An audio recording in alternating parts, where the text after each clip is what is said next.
بسم اللہ الرحمن الرحیم۔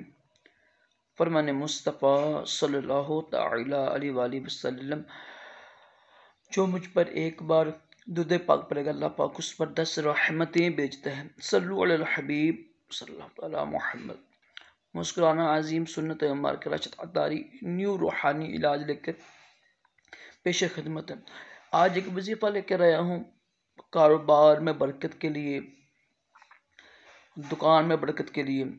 جن کے کاروبار ٹھنڈے ہیں نا، برکت نہیں ہو رہی، بیچارے وقت بھی دیتے ہیں، پیسے بھی لگائے ہوئے ہیں تو رکاوٹیں ہیں، تو یہ عمل کیجیے گا انشاءاللہ۔ اس عمل کی برکت سے دکان میں خوشحالی آئے گی، برکت حاصل ہوگی۔ کرنا آپ نے یہ ہے کہ صبح جب دکان کھولنی ہے نا، اپنے دکان پہ کھڑے ہو کر، بڑا آسان عمل ہے، بہت ہی آسان ہے اور لازمی کیجیے گا یہ عمل۔ آپ نے نا 11 دن کرنا ہے، 11 دن یہ عمل کیجیے گا تو انشاءاللہ اس کی برکت سے برکت ہی برکت ہوگی۔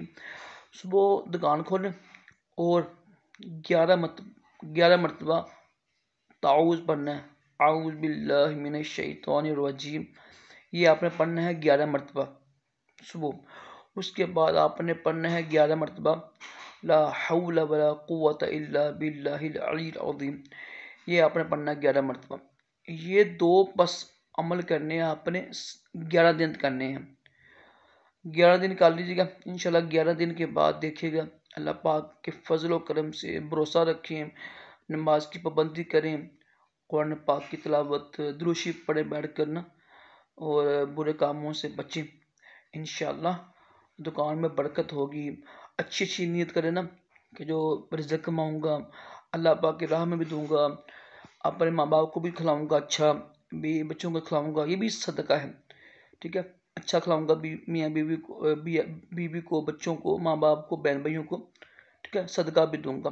تو انشاءاللہ اللہ پاک کی راہ میں دینے سے بھی صدقہ یعنی رزق میں برکت ہوتی ہے، اور یہ نا صلہ رحمی کرنے سے بھی رزق میں برکت ہوتی ہے، عمر میں اضافہ ہوتا ہے۔ صلہ رحمی یہ ہوتی ہے کہ جو آپ کے ماموں ہیں، پھپھو ہیں، خالہ ہیں، ٹھیک ہے، جو محرم رشتہ دار ہیں نا، بہن بھائی ہو گئے، ان سے رابطہ رکھیا کریں، ان سے ملا کریں، یہ بھی ایک صلہ رحمی ہوتی ہے، اس سے برکت پڑتی ہے۔ اللہ پاک ہم سب کو رزق حلال عطا کرے، تنگ دستی سے دور محفوظ رکھے، کسی کا محتاج نہ کرے، دونوں جہانوں کی بلائیاں عطا کرے۔ صلو علی الحبیب صلی اللہ علی محمد صلی اللہ تعالی علیہ وآلہ وسلم۔